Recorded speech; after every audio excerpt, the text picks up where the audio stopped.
মোহাম্মদপুর থেকে শেষ সময়ের নির্বাচনী প্রচারণার আপডেট জানবো। আমার সহকর্মী ইমতিয়াজ মাহমুদ আমার সাথে যুক্ত আছেন। ইমতিয়াজ, জানাবেন মোহাম্মদপুরে নির্বাচনী প্রচারণা তো জমে উঠছে দেখতে পাচ্ছি আমরা, কি আপডেট রয়েছে আপনার কাছে?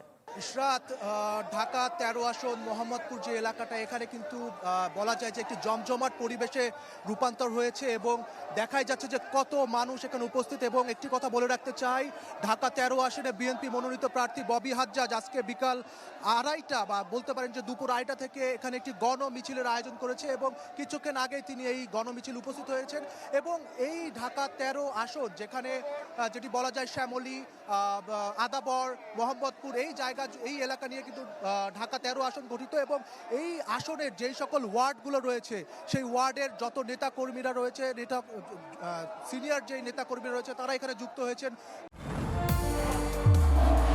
নির্মাণে নাম্বার 1 শাহ সিমেন্ট। প্রত্যেকটি ওয়ার্ড থেকে এখানে কিন্তু মানুষ এসে জড়ো হচ্ছেন এবং এখানে মানুষের প্রতিশ্রুতি এবং তিনি প্রতিশ্রুতি অঙ্গীকার দিচ্ছেন এই এলাকার যেই মূল সমস্যাটা চাঁদাবাজি থেকে শুরু করে সহিংসতা, সেই সমস্যাগুলো কিন্তু এখানে রয়েছে।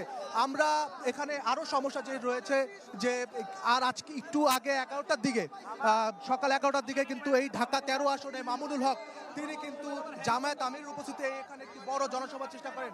এরই মধ্যে আমরা যদি একটু কথা বলতে চাই, তাদের নিরপেক্ষতা বজায় রাখে, তাহলে আগামীতে আমরা সুন্দর নির্বাচন, 12 তারিখে সুন্দর নির্বাচন পেতে যাচ্ছি।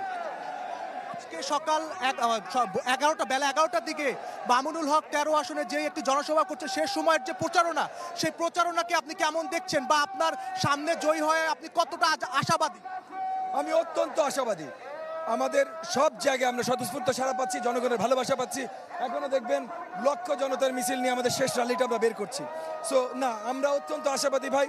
আর সকালে আমি আপনার কথাটা শুনিনি, আপনি হয়তো কিছু বলেছেন যে কোনো প্রতিপক্ষ কিছু বলেছেন, তাদের যেটা বলার তারা বলতে থাকুক, অসুবিধা নেই, আমরা জনতার সাথে আছি। ধন্যবাদ। তো সর্বশেষ এখানে এখনো জমজমাট একটি অবস্থা রয়েছে এবং এর আগে তারা এবং তিনি হচ্ছে তার অঙ্গীকার প্রতিশ্রুতি শেষ সময়ের যে প্রচারণা, আজকেই সেই প্রচারণা শেষ হবে, শেষ সময়ের প্রতিশ্রুতি প্রচারণা দিচ্ছে। তো সর্বশেষ এই খবর ছিল ইশরাত আমার কাছে ঢাকা ১৩ আসন থেকে। অনেক ধন্যবাদ আপনাকে ইমতিয়াজ, যুক্ত হয়েছিলেন ইমতিয়াজ মাহমুদ।